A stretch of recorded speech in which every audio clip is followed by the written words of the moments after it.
Don't all speak up at once, Derek. We've got the cue. All right, welcome everybody back to the PHLY Sixers podcast. I am Derek Bodner, joined once again by Kyle Neubeck. We got Devon Givens behind the glass, even though it's not really a glass, but we'll keep using that phrase. How you doing, Kyle?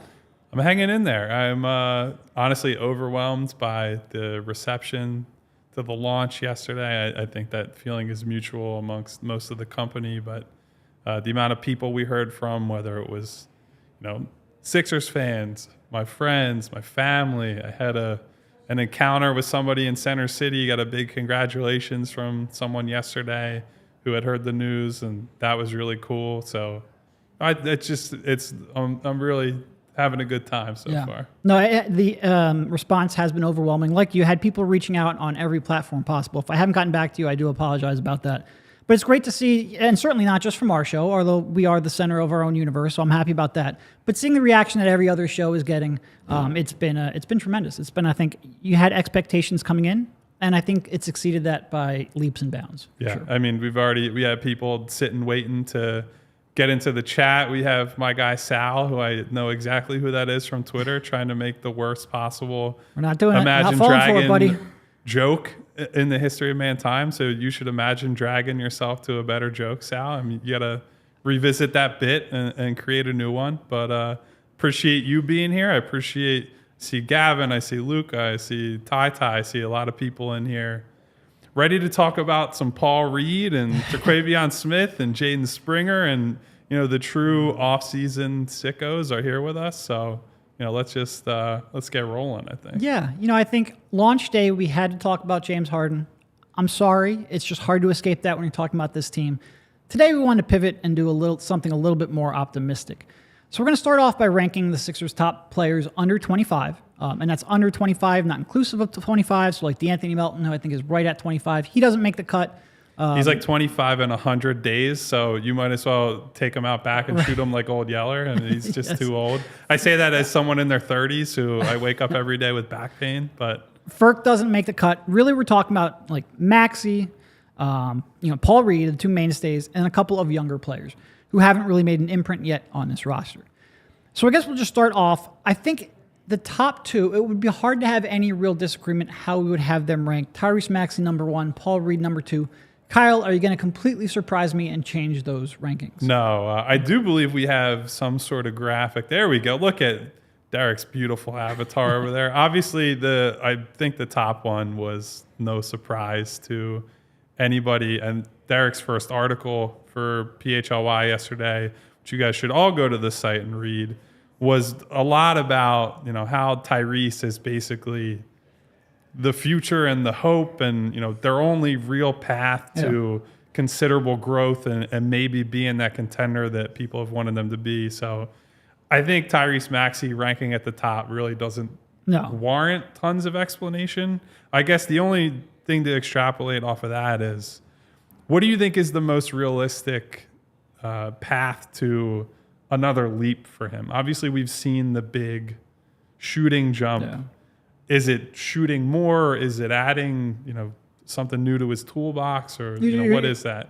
So with Maxey, and to your point, like, we might end up over the course of the season nitpicking Tyrese Maxey, but that's because his growth can mean so much to the franchise. Because what we're nitpicking is, can he go from being maybe a top 40, top 50 player? And I know there's probably people in the chat who are like, no, he's top 25 right now. It's like, well, when you start actually going through some of the players in the league, there's a lot of really good players. Yeah.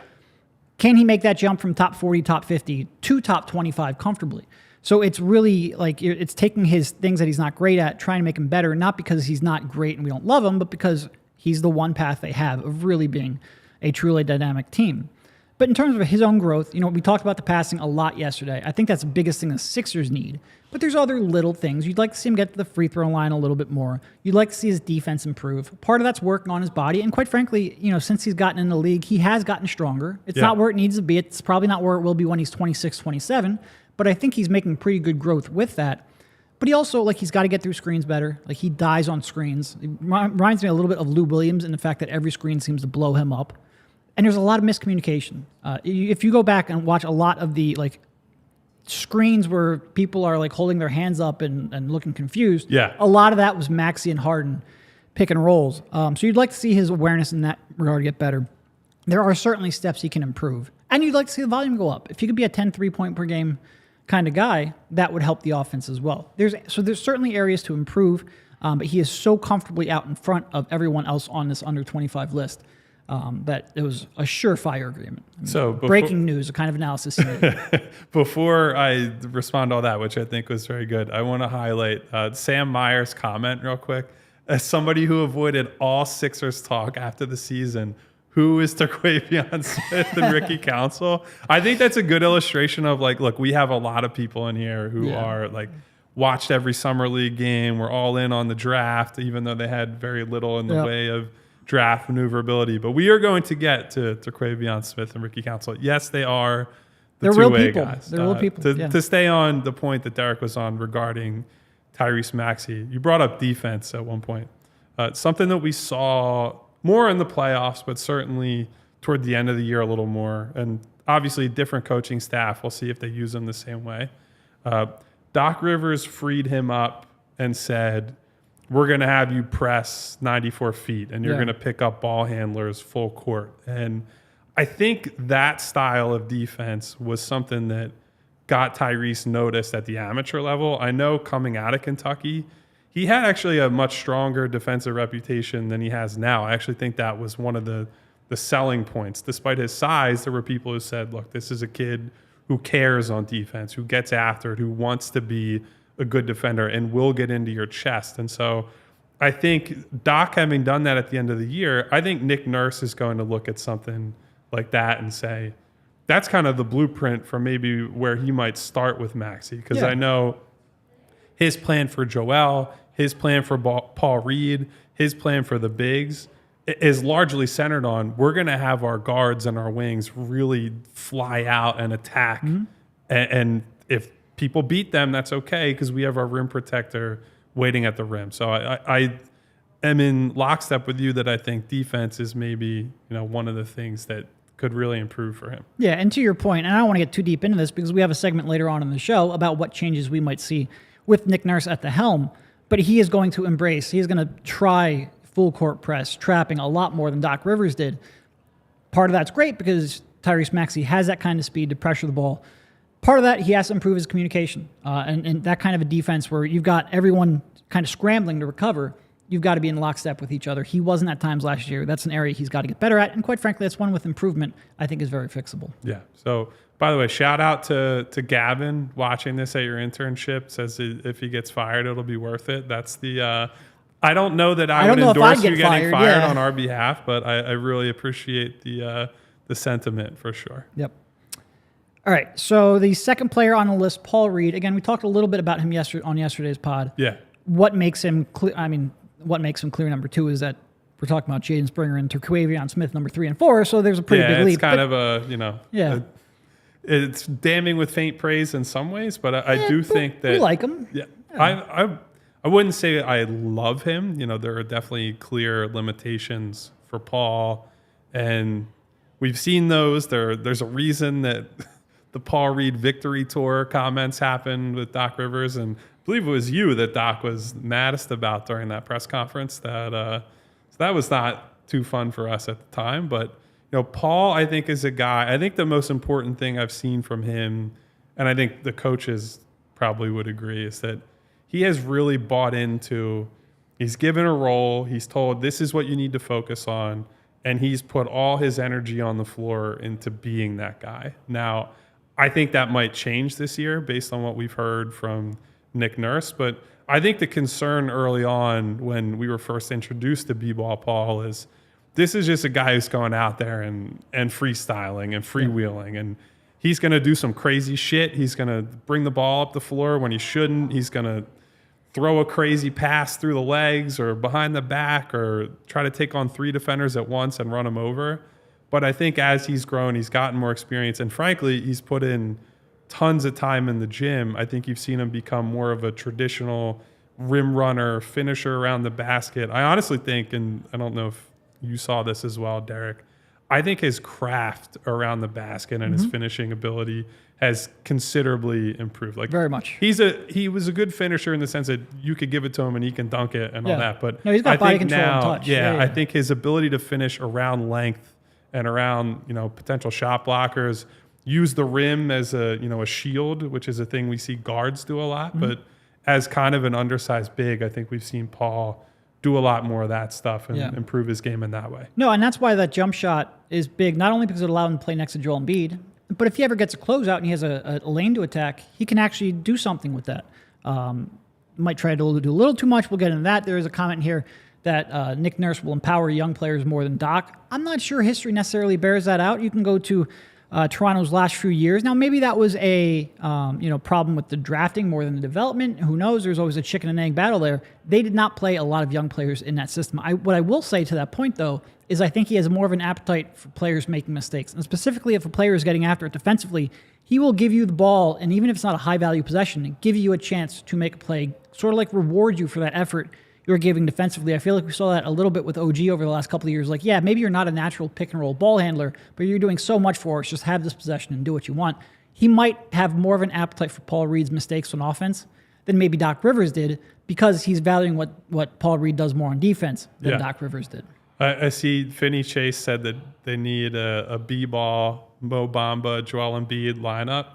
Honestly, if it wasn't for the fact that Montrezl Harrell got hurt, we might have seen the rare 5 centers lineup. The fact that they're carrying all these big men is still pretty wild to me, considering their best player is a center and the MVP of last season. But I feel like I'm so much farther out on all big lineups, or even 2 or 3 big lineups, than almost everyone else in the fan base. But we will look regular. It's a thing to be funny and crazy, but I don't have any real interest in seeing that as a real basketball lineup. We'll put it that way. No, I don't. All right, so we have the top 2 off the board. I think you took with your third player somebody who maybe never. A lot of people are going to be surprised by it, I would think. There was already some surprise. I see including some that don't even know who Terquavion Smith is. So why don't you go ahead and let us know why you went with him? Yeah, well, so for the people who don't know Terquavion Smith, he's one of their two-way guys that they were able to snag right after the draft ended. That I think it was viewed largely as a big coup, because I think there were people who were thinking he might be a top of the second round, at worst middle of the second round guy. And coming out of NC State, he certainly has his concerns, right? He's a small, skinny kid who's a guard, and they already have a lot of small, maybe not skinny guards, but certainly, Tyrese Maxey, not a big guy. Even Pat Bev, not a big guy. Tough guy, but not a big guy. And so Turk on paper brings defensive concerns. Where do you put him? Who does he guard? What does he do? But I think in Summer League, what I was impressed by, he's obviously like an unconscious scorer when he gets going. Guy who will pull up from 30, 35 feet, and often did so when he was in college. He's a guy that shows very little fear at any given time. But I think we saw a little bit more from him in the other areas. Derek and I were talking before the podcast. He was an active defender and a guy who could get around some screens in Summer League. He's going to be hit by better screens and bigger and better players at the NBA level. But I think that's a little bit better than I was expecting. I also think the Sixers gave him, now granted, this is Summer League, the competition level's not high, but I think he was playmaking more and given more opportunities on the ball to create than I would have expected. And, if James Harden is not going to be here or doesn't play or whatever happens with him, and Tyrese becomes that, you're the de facto point guard and you're the guy who leads the first unit, well, you need to start figuring out who are your secondary creators. Who can you bring in off of the bench perhaps, and they can have the ball in their hands and get them into the offense. Now, I don't think he's an organizer, and I think he throws way, way, way too many jump passes. But I think he's somebody that's got a more interesting offensive skill set than maybe I thought. And look, if you can swing a game on offense, that's always a guy that I think is going to get some leeway when it comes to making your mark in the league. And I think it's easy to look at his stats from his last year at NC State. And he shot 38% from the field, 33.5% from 3. And those aren't good numbers. But I think when you went back and watched him and looked at some of the degree of difficulty, first of all, almost all of his catch and shoot shots were guarded. He wasn't really left. He had gravity off the ball. And also all of his pull-up shots, he didn't really have range out to the three-point line. That's a real swing skill for him, is to develop that. But when he was able to get into the paint, he had pretty good touch on the pull-ups. And again, a lot of those were coming off pick and rolls. A lot of those were guard and contested. I think the degree of difficulty he was handling there brought some of those percentages down. I think there's a very projectable shot in there. I have confidence he will eventually be a pretty good shooter. He weighed 165 pounds after his freshman season. As someone who weighed a similar weight at around his height in the past, I can tell you I would have not been able to run through NBA athletes. And then he came back to NC State with the explicit goal of gaining weight, and he lost 2 pounds. He somehow came into this combine and weighed 163 pounds. That is very, very, very small. And to your point, I think a lot of maybe the periphery skills that I wasn't sure he had, and he made a pretty good jump between his freshman and sophomore year in terms of assists. I think he went from like 3.5 to 7 assists per 100 possessions, so he almost doubled his assist rate. I think we saw him play pretty good defense in Summer League. I thought he did a better than expected job going through screens. I thought he moved his feet well. I thought he had decent hands. It's going to be, and look, I think I may have overrated this a little bit with Isaiah Joe, so maybe I should not make that same mistake twice. It's going to be real tough for him to survive at 163 pounds. And after a year of not putting on any weight and, in fact, losing weight, I'm just not sure I have the confidence he's going to be able to get to where he needs to be physically, especially when you're talking about a guy on a two-way contract where you're probably not – like, look at the Sixers' history of two-way contracts. They usually don't stay here for multi-year rebuilds. Yeah. They've got to be able to show that they have a path towards being an NBA player pretty quickly. I'm hopeful. I think he's really skilled. I would actually like to see them change that this year. I think both Ricky Council, who we'll get to in a bit, and also Turk have a case that they might be worth making a 2-year or even more commitment to use those slots, but historically they haven't. I like him. I like almost everything about him except for the fact that I think he's going to die. Let's not go that far. All right, die on the court. Okay. I want to touch on that. To be fair, we did have a player almost die from an allergy before. So yeah, that was a pretty extreme case, I think. I want to touch on that Isaiah Joe comparison. Before we get back to that, we want to talk about our sponsor, DraftKings. Football is back, full swing with another week of epic games. And who's got you covered for the action for every single one of them? It's DraftKings Sportsbook, an official sports betting partner of the NFL. Nobody's missing out on the action this season. All DraftKings customers can take advantage of 2 new offers every game day this September.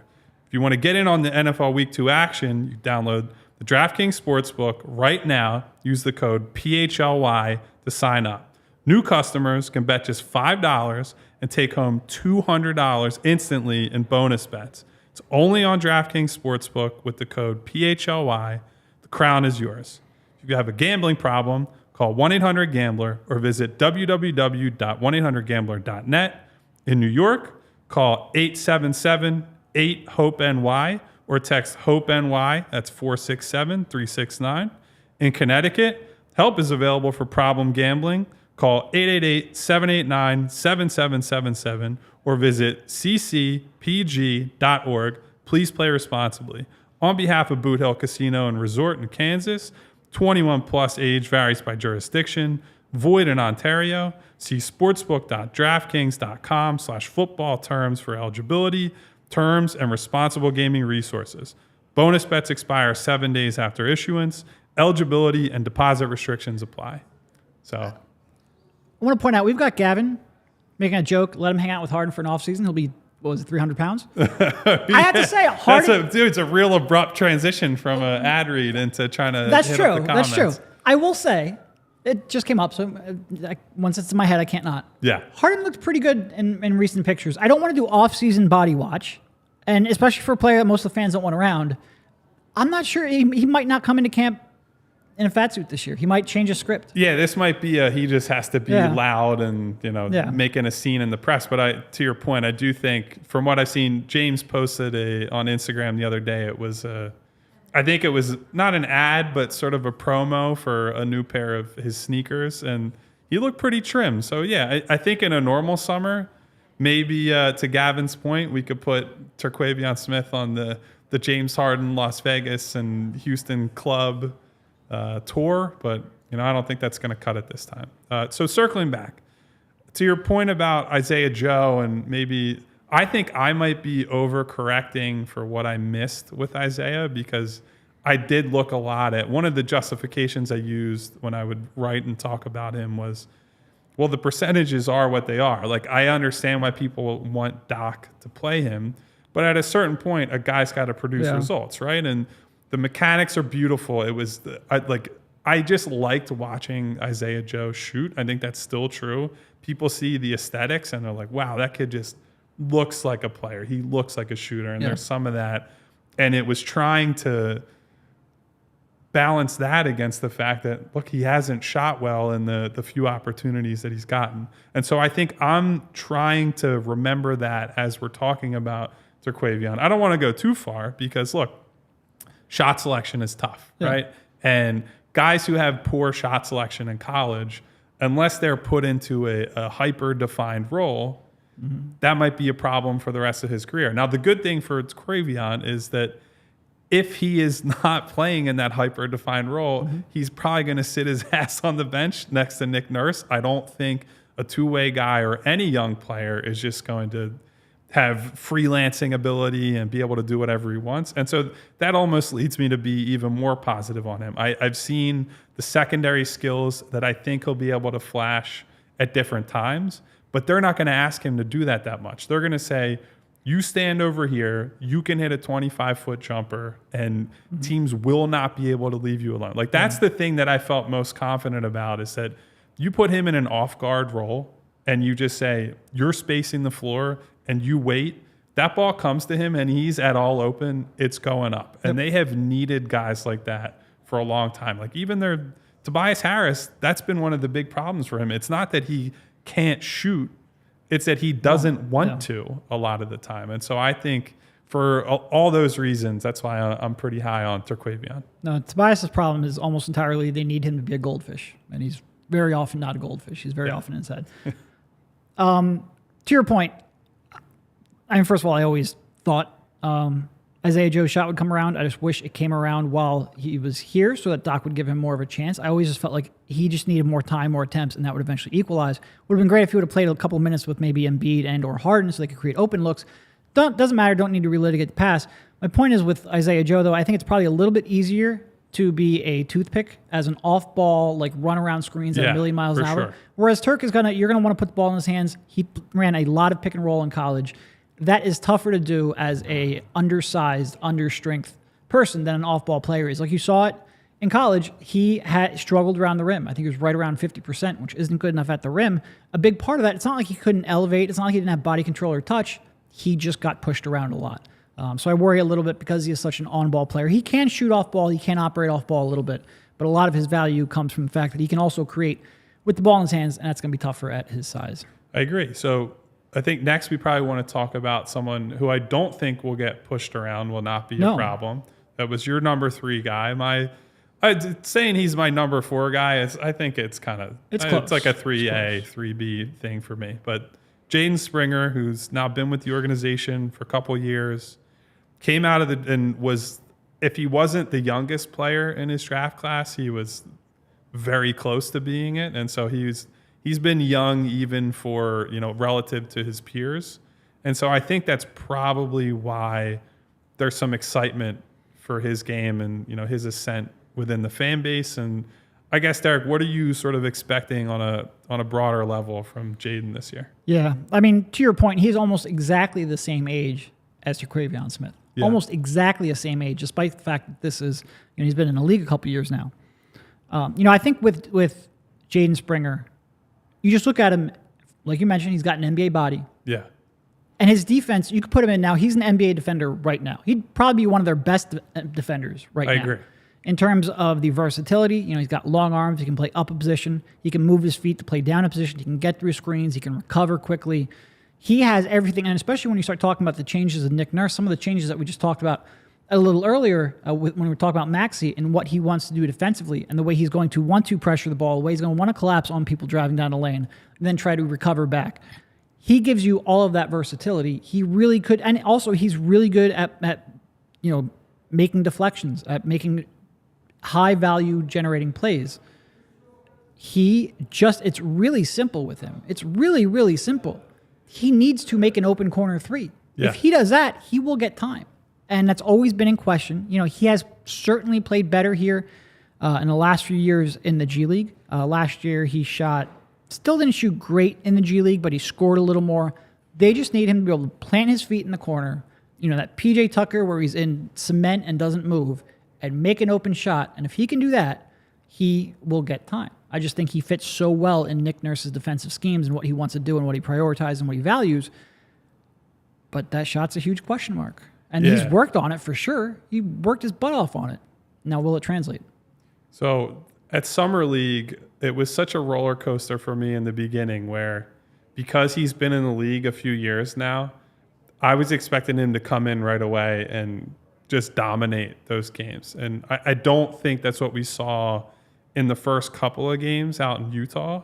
And to me, that's always a gigantic red flag. Yeah. When you have a third-year guy out at Vegas or out in Utah and they're not absolutely dismantling the competition, that tends to signal, all right, this is going to be a big problem. But to his credit, as the Summer League wore on and, get out to Vegas, I thought Jaden really started to come into his own. I thought you did see him start to get more comfortable with the shot. He's knocking down some catch-and-shoot jumpers, which, as you point out, that's going to be a giant thing for him this season and moving forward. And I just think, Doc harped on it constantly last year that he thought he could be an all-defense level guy. And if we're saying, most important young guy after Paul Reed and Tyrese Maxey, I think the biggest selling point for him is, if we're talking about Nick Nurse, is like Nick Nurse could throw him in there right now and say, you're going to check this guy and you need to try to shut this guy down. And I think Jaden, if he can't do it completely, I think he's going to give them a puncher's chance to shut down a lot of guards and slow down a bunch of smaller wings. And force turnovers and get them out in the break. And he's going to be able to fill those lanes on the break too. He really, I think, with what Nick Nurse wants to do, I think he checks a lot of boxes, but it doesn't matter if you're a role player who can't shoot. Yeah. You need to have gravity as a role player, especially on a team with Joel Embiid, but really on every team in the league. We're at a point where if your guy can help off of you, we watch it all gosh darn year. And PJ Tucker even makes threes and people still help off of him. The bar to actually have gravity nowadays is higher than it's ever been because people learn, or teams have learned how important that is.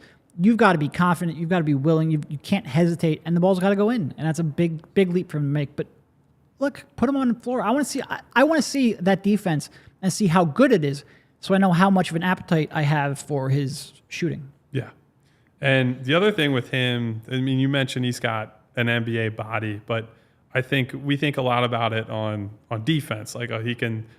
Guys are not going to go through him, around him, whatever. I think the other important thing is guys bounce off him when he's trying to dribble to the rim. Now, he's got some issues with, and this goes back to when he's coming out of Tennessee, he's a two-footed leaper, and sometimes he's able to lean into a guy and create that separation with his shoulder, and then he essentially gives that separation back by loading up the jump.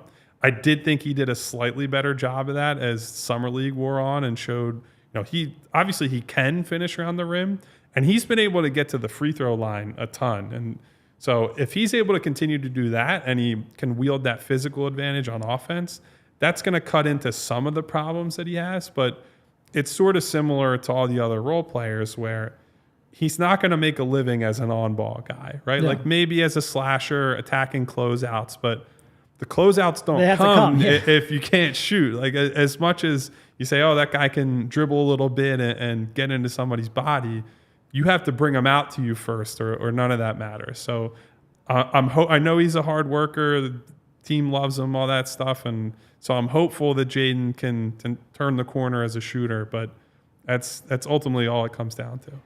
His catch and shoot numbers from last year, he shot overall 34% on catch and shoot shots, which is not good enough. And when he had a hand in his face and that was guarded, that fell to 25.6%. So teams are going to feel like they can help off of him and still recover, because even if they're in the vicinity, he's going to have a tough time making that shot and making them pay. He needs to, and look, again, he's put in a lot of work here over the last couple of years. It needs to go in. It needs to start going in. And this might be they've got a fourth-year option on him on pretty good money for a team that is going to want him to have max cap space next year. He's got to show something to have that picked up.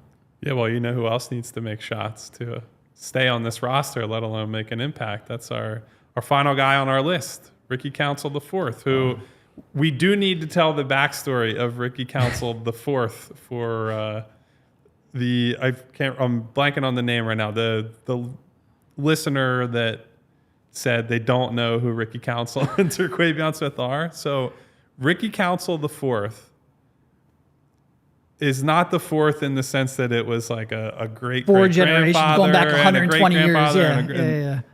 Ricky Council the fourth has two other brothers who are also named Ricky Council. So their father is the original Ricky Council.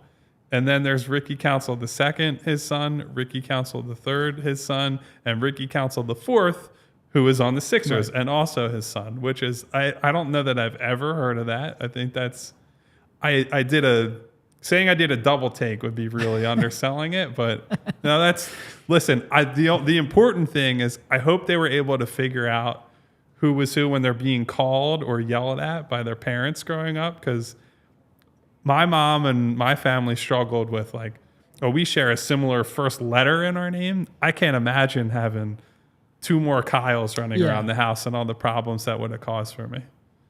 No, when I first saw the name, I'm like, wow, that's 4 generations of a lack of creativity. But no, it's just one father with a lack of creativity, I guess. I don't know. It's very I weird. don't want to go that far. You just really I mean, likes if the you name. use the same name 3 times in a row, that's not creative. It doesn't mean it's a bad name. It's just not a creative name. All right, last one on the list here is Ricky Council. Overall thoughts? I mean, obviously the shot. Yeah, so I mean, similar to Jaden Springer, but I would even go a step further with the NBA body and athleticism. Yeah. Like, he is a crazy, crazy athlete, big frame, and a guy who honestly in college was able to bully a lot of people on the way to the rim. Did not shoot well at all, and I think if you just look at the mechanical issues he has, it's really disjointed. You don't look at him rising up to shoot a jumper and say, I think that's going in. No, it's always like, oh, that was ugly, and it's a hope and a prayer, and maybe you bank one in, and maybe it rattles in. And I think there have been attempts maybe to change the mechanics so far. I don't know what sort of work they're doing in the practice facility or with any trainers that he's got right now, but that's like the biggest thing. If he was an average shooter, he's a guy who you can stick on like real wings. Like Jaden Springer can size up and play some smaller guys. Ricky Council is big enough that he can guard big wing type players, and he can slide around screens. He can get into people's chests. Like, there are a lot of opportunities they would have to mix and match and play small and sleek lineups, but it's the jumper is the whole thing. If he doesn't make any improvement there, I think he's, to your point about two-way guys,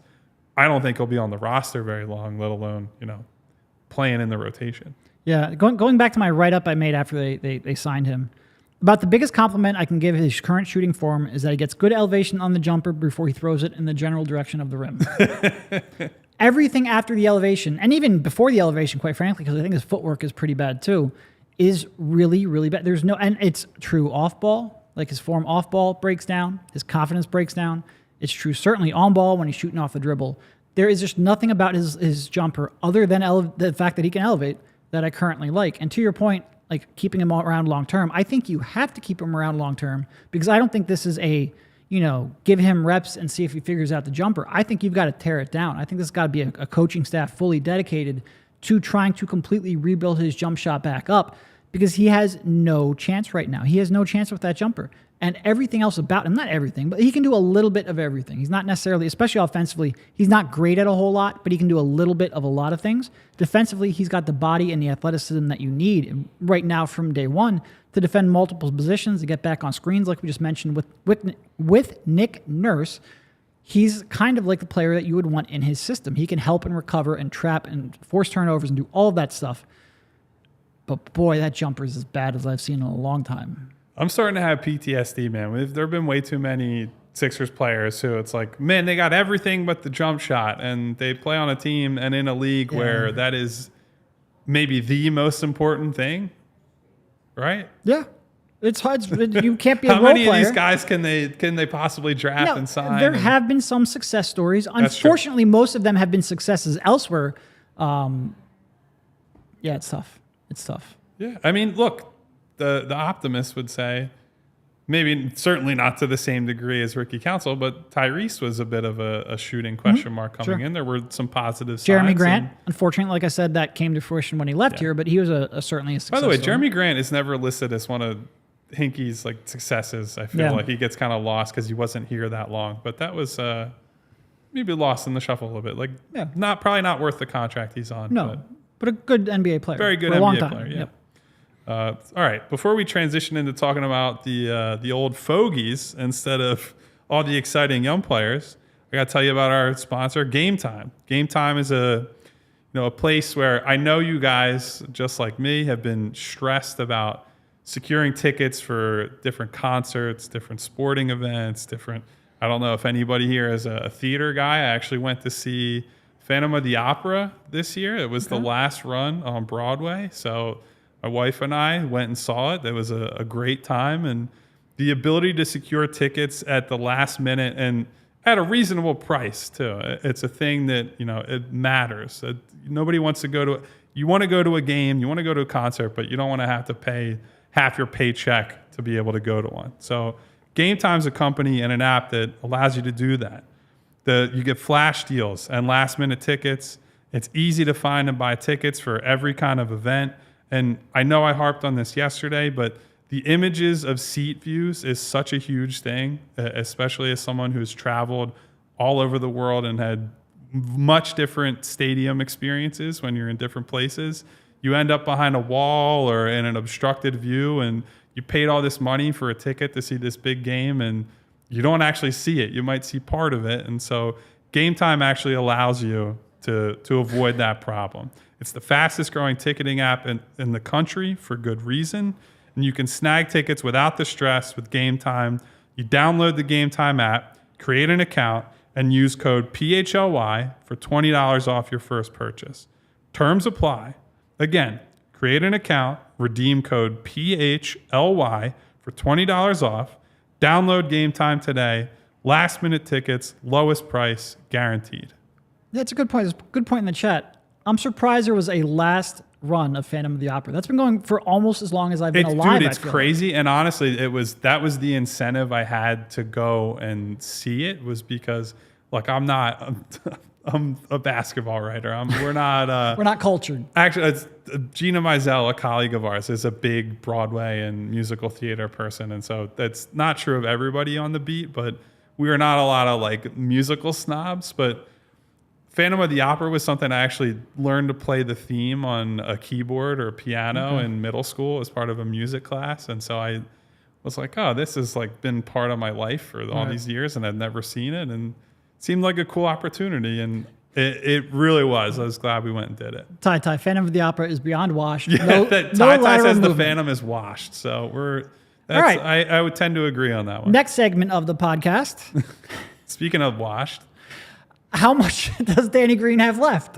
I promise we were not going to use that phrase, but Ty brought it up. Yeah. So Danny Green, who he signed what? End of last week? Yeah, somewhere in there. Middle of last week? Non-guaranteed contract, 15th player on the roster. Yep. Yeah. So Danny Green, obviously Sixers fans are very familiar with. Some of you, I believe, like him or dislike him more than others. He was, like any role player on the Sixers, I felt like he was weirdly controversial. It's not the guy who I think is worth like tons of anger. Even when he was the fifth starter, he was brought here to play a role. He played that role. He's a good character, locker room guy. But something that Derek and I were discussing in our pre-show meeting was, how much can you rely on, quote unquote, locker room positivity and character guys on a basketball team that's got an MVP, like the reigning MVP, and a guy who wants to compete now. You've got Tyrese Maxey on the ascent that I think next summer, once the cap space situation shakes out, is going to demand quite a bit of money. They're hoping to bring in, a real guy or real guys plural next summer to surround these guys. And then you look at the supporting pieces who are here, and it's like, well, he's a good vibes guy. And that's like, you can have a couple of those, but you can only have so many vibes guys and locker room guys before you say, who the hell is going to play for this team? Well, especially if you have 6 centers that can't play together and then a couple of vibes guys, like all of a sudden you don't have very many players left. And Nick Nurse doesn't tend to run deep rotations anyway. So yeah, they could definitely use a little bit more depth. Danny Green played just 8 games last year. Obviously, he tore his ACL and his LCL in that Hawks series a couple years back, that ill-fated Hawks series. We won't bring up any more about that. Suffered that injury, came back, I think, right around just before the trade deadline, eventually ended up in Cleveland. Did shoot decently from 3, but I think when you go back and you watch it, like a couple of those games, and he played decent minutes in a couple of them right at the end. He'd get up in somebody's face, he'd really crowd the ball, and then he'd put the ball on the floor, and he just didn't change directions at all. And he'd either foul him or he'd Someone let him go pointed right out by. in the chat, Mikey D says he can waddle around, which I assume that's a reference to how Danny runs, which is he's a much better athlete than I ever was, obviously, Sure. much more accomplished in every way, but he Unorthodox does have a funky running Yeah. style. Now look, is it worth having him in camp to maybe see if that slowness I just talked about comes just from the fact that he was on ice for so long and maybe he can get a little bit of that back? Like, he's still only like 36, I think, 35, 36, 36, which compared to like PJ Tucker, like he's got a couple years on him. It's a few years Yeah, of yeah. difference, which is, I will tell you, a few years in your 30s is a meaningful difference. It is. It is. So it's not completely out of the question. He could maybe develop back into being like a 10-minute per game role player type. Like, I don't want to say he's completely 0% chance. You want to bring him in, see how he looks physically in camp, fine, whatever.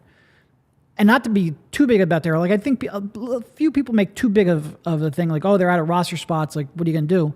Well, if somebody came loose that you wanted on your roster, like, there's a lot of people with non-guaranteed contracts you can get rid of. It doesn't really matter right now. Yeah. The problem is they don't have enough depth, not that they have their roster spots filled. Anyway, sure, give them a chance. I don't have my expectations high, though. But Well, to the point about non-guaranteed contracts, I think it's a strategy that sort of relies on James Harden for several players back and several real players back trade, right? Like Danny Green as a 15th man, great. Like Danny, for whatever faults he has in his mid-30s, understands who he is. He's always been a great role player. He's been on a lot of winning teams. He's not going to cause a fuss if he doesn't play much. Right. He's going to go out on the floor. He's going to run corner to corner.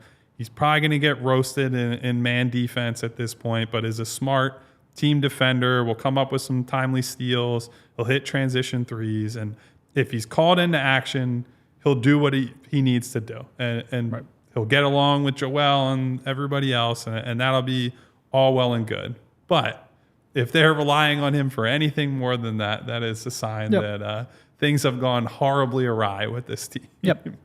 I don't have too much on Danny just because I think like I just don't get bent out of shape about 15th roster spot on a non-guaranteed contract. It's whatever. Yeah, but it's like with anything. Look, nothing's going on except for in terms of roster movement right now. Sure. Nothing's really happening aside from James Harden is just agitating people and trying to get a trade. And so when a Danny Green gets signed, it's like, oh, this is all they're doing when the Harden situation is looming over them. So I can understand why there's the initial pushback, like, wow, they're signing every washed motherfucker in the league and blah, blah, blah. Like things like that. Episode 2, and you're dropping MFers. All right. That's the whole reason to do a podcast and not go on the radio, buddy. I get a lot of frustration at what they did, or more specifically, what they didn't do in July. I think it's 100% fair. Tough spot. It is what it is. It's the team they have, not the team that they probably want to have. All right. In terms of more slow guys.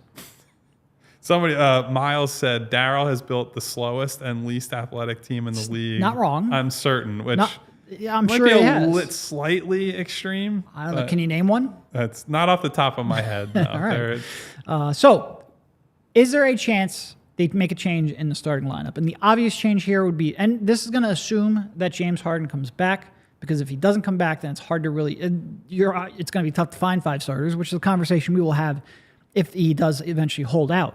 And if there's a trade, obviously, then everything will be changed anyway. And the obvious change here would be taking PJ Tucker out, putting DeAnthony Melton in. There might be a variation or two that some people might argue, but is that a change you think they should make and will make? So I was a big proponent of the 3-guard lineup last season. I wanted to see more of it.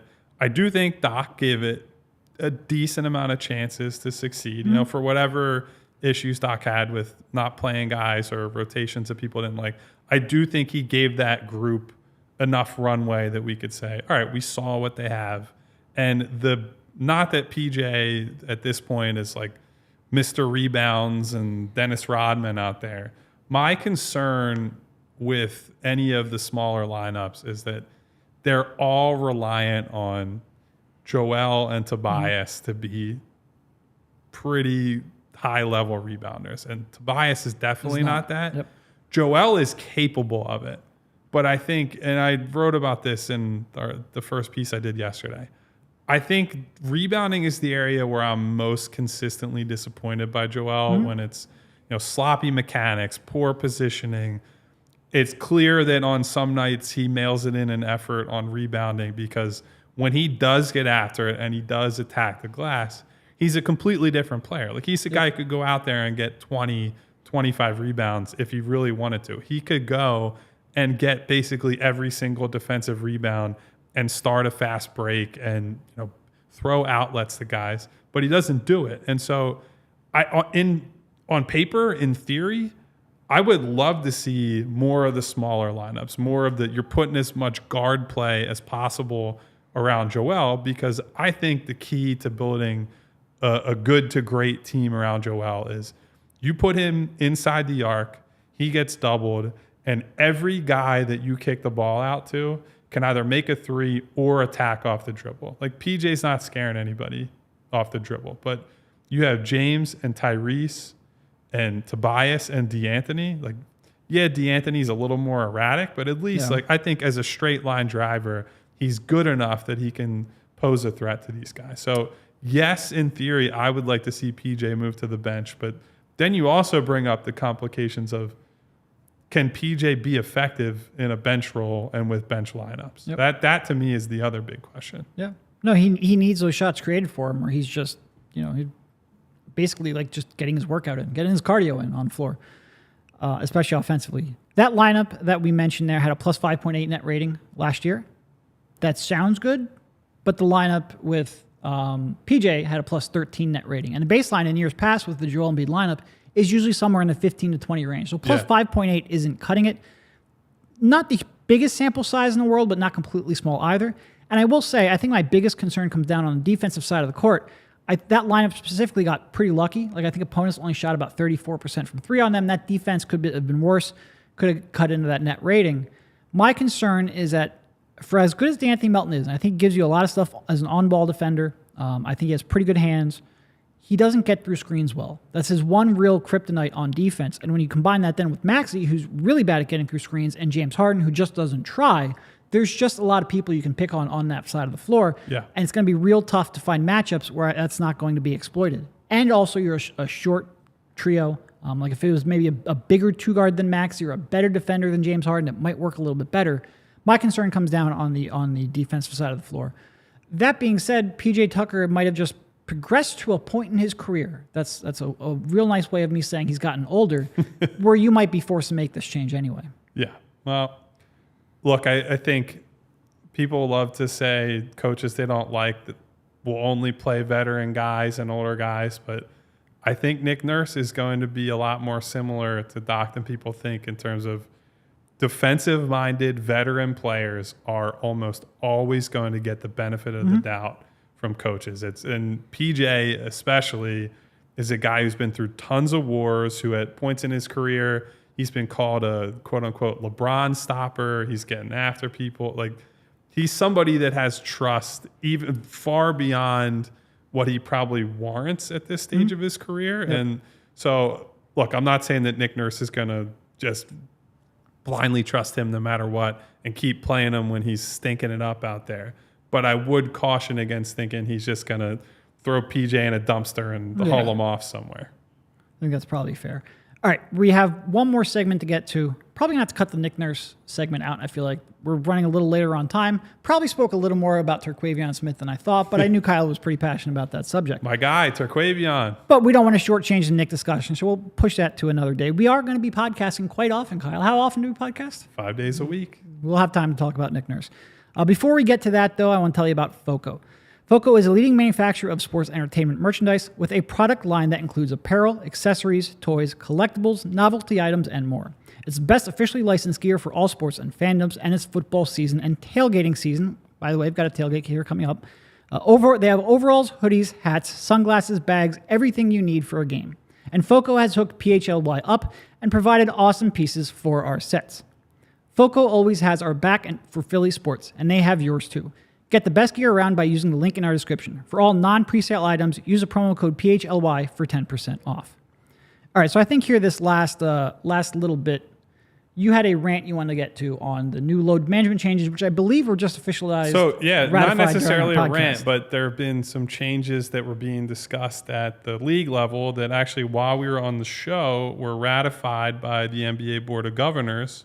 And so now we're at the point, there have been lots of arguments, debates, and now formal changes regarding load management over the years. And so essentially the rules, as I understand it, are you can never rest 2 stars in the same game. Right. And this was actually a point of distinction I did not realize until I read deeper into it, was that you're not going to be able to rest stars in basically any national TV game is what it was implied. Yep. Now, I think that's more of a step than maybe I was expecting. I thought there was going to be some leniency and maybe this only applied to national TV games. So that's kind of interesting. But I'm just kind of sick of all these half measures. Shout out to RC, got himself some gear yesterday. Hope everybody else has seen the merch that's on our site. We have some beautiful T-shirts from our creative director. And if you sign up to be a diehard, not only do you get all of our written content, but you get 20% off of that merch. Look at that. But yeah, so to Ty's point, he says there's going to be a lot more cases of lower back stiffness now. Yeah. That's always my concern with all these fixes, quote unquote, for load management, is that you're not actually fixing the problem, which is that I think there are too many games. I think there are too many games on top of each other. And the only way you're going to fix that is by doing one of two things. You either need to start the season earlier and say, we're going to begin games in late September or October 1st, whatever you want to do. I know the NBA wants to avoid overlap with the NFL if they can and the start of the NFL season. But you start the season earlier. You have several more weeks of game time. That makes a difference. You cut down on the back-to-backs. There's less reason to rest and take guys out for load management. The other side of that is you just play less games. And that's the one they'll never do, right? Yep. They're not going to say, instead of playing 82, we're going to play 70 or we're going to play 64 or whatever it is. If anything, you look at the NFL is the sport where they really need to play less games with, all the concussion-based impact and brain injuries and the physical toll that sport takes on those guys' bodies. And they added another game. They added a whole week to the schedule. And so sports leagues and owners and the people who run these leagues are never going to do the thing that they would actually need to do to ensure that star players and all players for that matter are playing as many games as fans want them to. I think it's absolutely criminal. I think these guys should be available for as many games as humanly possible. I hate that we show up at the arena on a lot of nights and I can't tell you if Joel is playing or James is playing or Tyrese is playing because it just hangs in the balance. Does this game matter enough for Tyrese to push through? And look, I think a lot of times it gets pinned on the players because there are old quotes from people like Michael Jordan or LeBron James, like the guys at the absolute zenith of the sport who say, I felt like it was my job. I'm in a city one time a year. I need to put on a show and I need to be out there. And so that's used as a weapon against these guys who are resting now. Mm-hmm. I don't think the players want to rest. Like if you were to talk to Joel, and he said it publicly, Joel's not the guy who's advocating like, I need to sit down tonight. That's a decision made by way more people than Joel, and people technically, but not actually higher than Joel in organizations. And so I think at some point there needs to be a real awakening here at the league level. I just don't suspect they're ever going to sacrifice the money that it would take to get there. And you're right. There is only one real solution to it. Play fewer games. It's very obvious. It's also very obvious why it'll never happen. They want their money. And not only the owners, but the players, like they get that split of the BRI too. They want that money. So the other option is, all right, well, push back at the start of the season, make the season last longer. You've got to collectively bargain that with the players. This is the easiest change to make. It doesn't really fix anything. I'm uncomfortable with the league. Teams don't do this because they want to screw over the fans or make less money. They do this because they think it gives them the best chance to win. Yeah. And I'm uncomfortable with the league dictating how teams should operate and how teams should go about strategizing on what to do to give them the best chance to win. But this is what they're doing because it's costing them money, because it's really frustrating, fans. And I get it, but it's a Band-Aid for a gaping wound. It's not going to fix anything. And I think the toughest part is because the NBA essentially becomes a different sport in the playoffs, more so than other sports, right? Like every sport has higher intensity in the playoffs and it's officiated slightly differently. But I think it's most extreme in the playoffs. Like the Miami Heat going to the finals is probably a great example of just how things change and seeding might not matter. And these guys really gear up. Like there's playoff Jimmy Butler. Sorry that I had to say his name. I know that's like a trigger warning for people who still wanted him here. But I think because of that, the incentive structure in the NBA, it's very hard to make it so that teams are going to expose guys to any more risk, not 1% more of risk than they need to in the regular season, which is a shame because like you look at football, or I'm a big EPL guy, as we talked about yesterday. I'm a Liverpool guy. And if you sit in a game during the EPL season, you are harming your team's chances to win the actual title. There are no, we're going to turn it on in the playoffs. It's we need every single one of these wins and points that we can get. And that's a problem with the NBA broadly that I don't think they're going to fix, but they need to fix instead of saying, well, we're going to make up load management rules and fine people and do all this other bullshit. Well, and that's the other way to get stars to play. Make the games actually matter. The way you matter is you have fewer games so that each game has an actual material impact on the standings and on your ability to make the playoffs. Everything comes down to they're playing too many games, but playing that many games brings them in a lot. I don't know if you've seen the latest BRI calculations. The salary cap is freaking large. Yeah. We're talking about $60 million contracts. That's because they're bringing in revenue. Oh, no, we have an Everton fan in here, RC. By the way, thank you to Sam who stepped away. And yeah, we figured we'd talk about the young guys and some more exciting stuff, or at least uplifting things today and not James Harden. But yeah, I am sure something will happen in the James Harden saga, which will bring us back to him.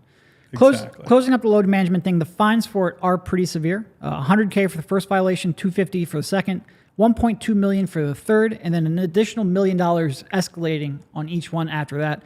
We've seen NBA owners, including local owners, selling draft picks for a couple $1 million.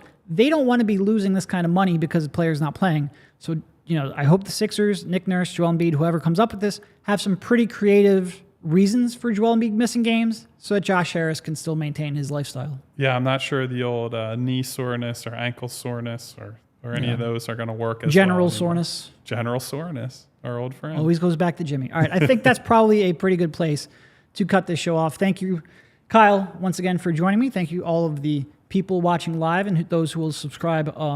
Hit that like button, subscribe to the channel, follow us on our socials, and obviously I will actually be out the next couple of days. I have an important wedding that I'm going to, but I believe Derek will be joined by our friend. This was a trial run. He failed. I won't be seeing Kyle anymore. Derek will be joined by our good friend Rich Hoffman, I believe, over the next couple of days. So I hope you guys give Rich the warm and amazing reception that he deserves. And then I'll be back next week. And I mean, Rich will be on every week at some point. So we'll have some 3-people pods as well for eventually when Devon Givens is able to join us. But somebody actually said very early in the show that they missed the Devon hovering head, the cartoon head. So that was a really cool. Might have to be a featured Devon cartoon head segment every day. Well, until they come through with the fat head. All right, thank you, Kyle, once again for jumping on. Talk to you soon next week. Thanks, guys. We all silly like the mayor.